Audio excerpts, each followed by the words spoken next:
నుంచి పుట్టాడు, అంత గొప్ప వంశంలో పుడితే ఎవరైనా ధర్మాన్ని ఆచరించవచ్చు, బంధుత్వాన్ని నిలుపుకోవచ్చు అనుకుంటే పొరపాటే. మనిషిగా పుట్టి మహనీయుడుగా ఎలా ఎదగవచ్చో తెలిసిన వాడు శ్రీరాముడు. తండ్రి మాట జవదాటని తనయుడుగా దశరథరాముడు, తల్లిని దైవంగా భావించే కౌసల్యరాముడు, భార్యను ప్రాణంగా ప్రేమించే సీతారాముడు, అన్నదమ్ములకు ఆదర్శం రామలక్ష్మణుడు, స్నేహానికి చిహ్నం రామాంజనేయుడు, ప్రజలను పాలించే రాజారాముడు, అన్ని బంధాలను తనలో ఈడ్చుకొని ఇలా ఎన్నో కోణాలలో దర్శనమిస్తాడు ఆ కోదండరాముడు. నా అనుకున్న వాళ్ళ కోసం ఆ రాముడు చేసిన త్యాగాలు, పడ్డ పాటలు ఒకటా రెండా? ఆయన జీవితమంతా పోరాటమే, అయిన వాళ్ళ కోసం ఆరాటమే. అందుకే ఆయన జీవితం పారాయణమైంది, భారతీయ కుటుంబ వ్యవస్థకు నాంది అయింది.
ఆనాటి త్రేతాయుగం నుండి ఈనాటి రోగోయుగం వరకు అభివృద్ధి ఆకాంక్షనంటినా ఆత్మీయత అనురాగాలే పునాదులుగా భారతీయ సంస్కృతి సలక్షణంగా సగౌరవంగా అలాగనే నిలిచి ఉంది. సంస్కృతికి మూలమైన కుటుంబానికి ఆధారం తల్లిదండ్రులు. మరి విద్య కోసం కుటుంబానికి దూరంగా ఉంటూనే ఇలాంటి రెసిడెన్షియల్ పాఠశాలలో పిల్లలు తమ తల్లిదండ్రులను ఎక్కడ వెతుక్కుంటారు? ఇంకెక్కడ? గురువులోనే. అహం బ్రహ్మాస్మి సర్వాంతర్యామి అయిన గురువు రెసిడెన్షియల్ పాఠశాలలో చదువుతున్న విద్యార్థులకు తల్లిదండ్రుల త్యాగాన్ని, అనురాగాన్ని ఎలా తెలుస్తున్నాడో చూద్దామా మరి.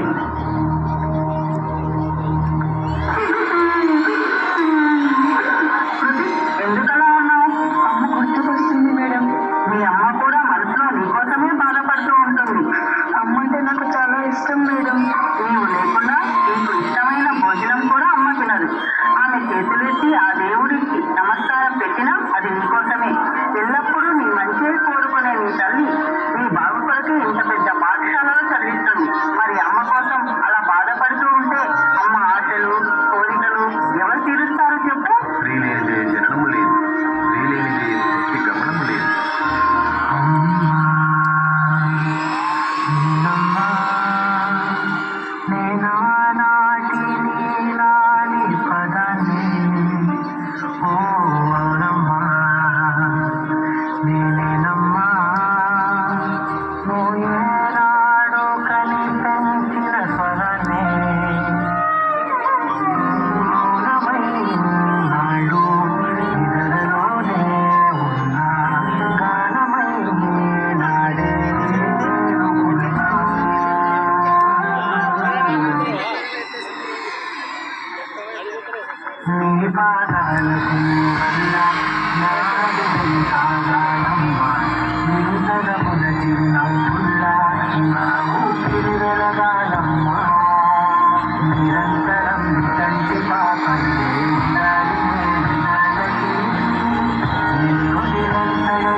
ఇప్పుడు ఎప్పుడు చూసినా చదువుకోమంటాడు. అలా ఉండు ఇలా ఉండు అంటే రెస్ట్రిక్షన్. నాకు నచ్చట్లేదు సార్. నీ ఆలోచన విధానం తప్పు. అసలు నాన్న అంటే ఏమిటో తెలుసా?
గురు బ్రహ్మ గురుర్విష్ణు గురుదేవో మహేశ్వర గురు సాక్షాత్ పరబ్రహ్మ తస్మై శ్రీ గురవే నమః.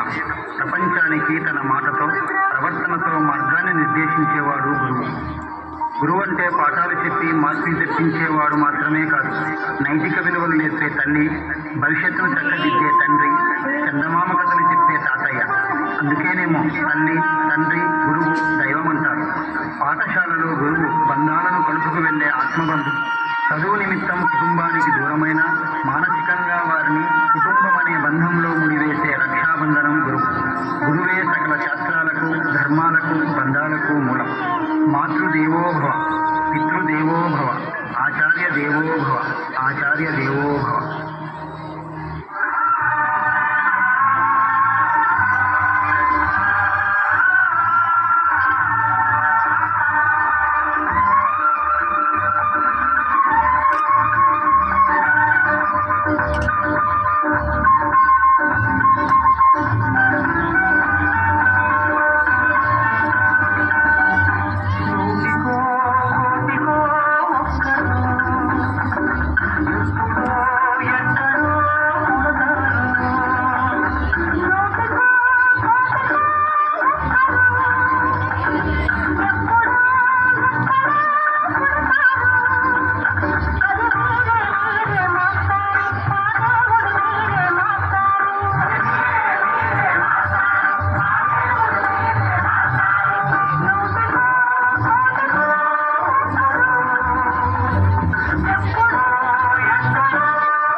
దేశమంటే మనుషులు అన్నారు గురజాడ.